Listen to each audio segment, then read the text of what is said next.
Alright, here's another tick pulse version. It looks at a more aggressive entry uh, by changing the tick thresholds, and it also uses a VIX filter. So we are more aggressive on the entry, but then we filter out time periods when the VIX is changing a lot. And so we don't want there to be lots of changes in the VIX. And so that can be one of the more challenging times for the market, is when the VIX is changing, not the actual thresholds necessarily, but when the VIX changes. And so if we take a look at this, really big average trade profit, $221. This is during a very highly volatile time period, and so I wouldn't expect that. I mean, you've pieced together from October through February one of the lowest volatility time periods, followed by one of the highest volatility time periods. And so I have more history in multi-charts.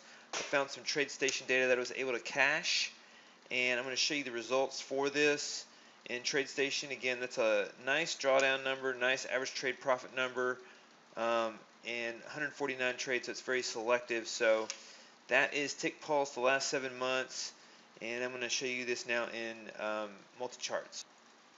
So here is a more aggressive on the entry, and then filtering out VIX time periods in multi-charts with more history.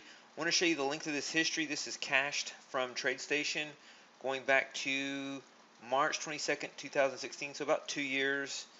And I do have more historical data for the E-mini S&P, and I can purchase more historical data for the NYSE tick, but different data feeds and different historical databases are slightly different, and so there is different variations in the data feed, and I don't have a way of getting more historical data from TradeStation. Also, there is a gap in October. I cannot find the data. I had cached data, but for some reason there's a gap. I spent a lot of time checking all my computers, all my cached data in multi-charts and from TradeStation and in TradeStation databases, and I cannot find this. This data set is empty from this time period. So let's look at the results of this aggressive conservative version for the last 2 years minus that 1 month. And you see the performance summary, 46,975. This is without slippage and commission. You see this equity curve. This is a nice equity curve. It doesn't look nice compared to this one, but if you just look at this one, you're talking almost 14,000 in profit in about a year and a half. Let's look at the trade list, total trade analysis. $97 average trade profit, 111 on the longs, 82 on the shorts. And here's the equity curve of the drawdown again. Let's look at the total trade analysis. When is the first trade, or the list of trades? The first trade is in April of 2016. So from April of 2016 through this time period here, it's about a year and 9 months, and so about 13,675. And so that is